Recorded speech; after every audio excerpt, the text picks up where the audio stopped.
What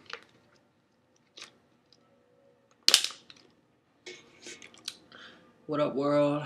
This is Nicholas Marcano, Physics Project, Section 1, 4, full cell.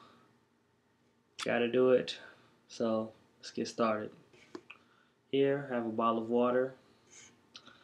Just finished drinking it, and I'm gonna try a little experiment. The experiment deals with pressure, which actually is found in everywhere. It's found in nature.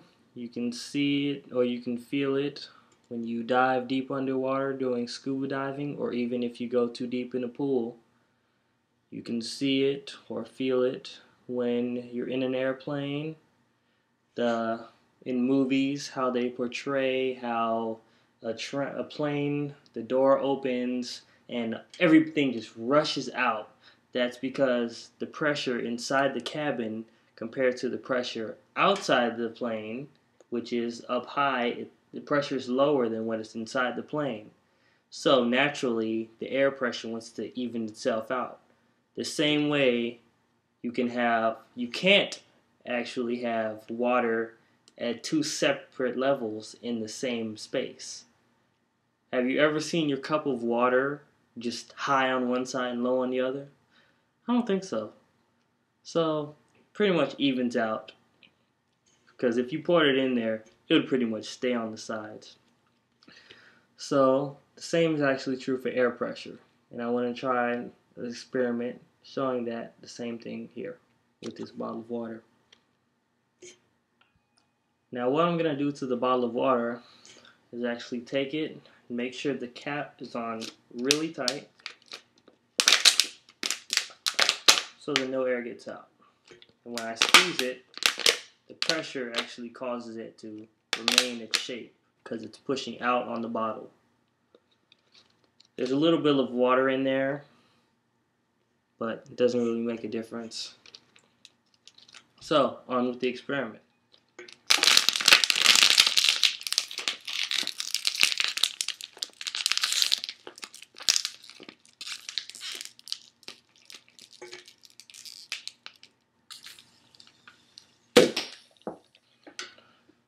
Now what actually just happened there was the cap of the bottle actually flew off. This is the cap. I just picked it up off the ground, in case you didn't see it in the last part. Now if you look at the bottle is clearly smaller in volume than it was before I twisted it, but it actually has the same mass. The law of conservation of mass states that matter can either be created or destroyed. So this bottle and the cap have the same amount of mass as they did before, even though they are compressed into a smaller amount of space. But back to pressure. What happened is that as I twisted the bottle, the air inside of the bottle was actually compressed into the two different sections, the top and bottom. And with the middle space missing, there was an increase of pressure because the air in the center had to go out into the two different sections.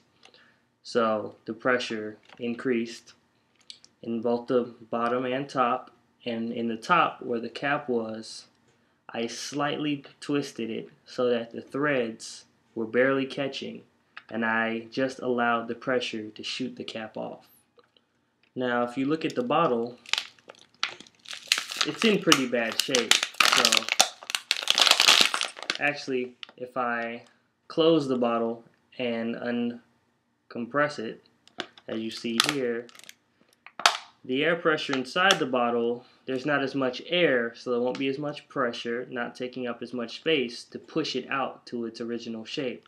So it's pretty much going to stay how it was. When twisted, the air pressure in the top and bottom now spreads out. So that is unchanged. The bottle of the shape is changed, but it still, once again, has the same amount of mass because of the law of conservation of mass.